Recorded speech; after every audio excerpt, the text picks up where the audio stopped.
Alors l'essentiel, de la finance pour moi, c'est, vous donner la lecture d'un cadre économique avec, des perspectives, essayer de se projeter dans les 12 à 18 mois.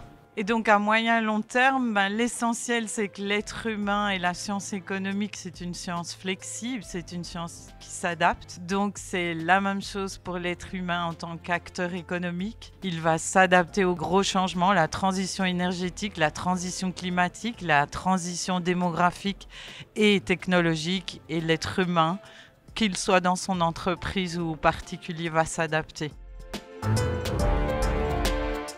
L'essentiel est d'entendre les aspirations pour les populations les plus démunies vers une meilleure qualité de vie et sans exiger pour autant une diminution de cette qualité de vie pour les populations les plus affluentes et industrialisées, et ceci sans endommager irrémédiablement l'environnement. Dans 20 ans, une Suisse, largement intégrée au sein de l'Union européenne, aura massivement fait une transition hors des énergies fossiles vers une électricité décarbonée. Les petits réacteurs modulaires, Small Modular Reactors, contribueront également à l'approvisionnement énergétique de la Suisse. Et enfin, l'hydrogène sera devenu un vecteur indispensable pour une transition qui est nécessaire vers les gaz de synthèse.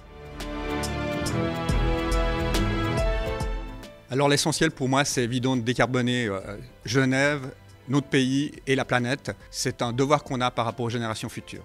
Dans 20 ans, j'espère qu'on aura réussi cette décarbonisation. C'est vital pour l'humanité et vraiment, on doit le faire. C'est possible, on a tous les moyens pour réussir. Il faut juste agir.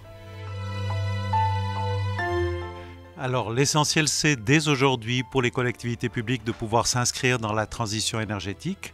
Dans 20 ans, je rêve d'une ville qui soit autonome, participative, sobre et résiliente en matière énergétique.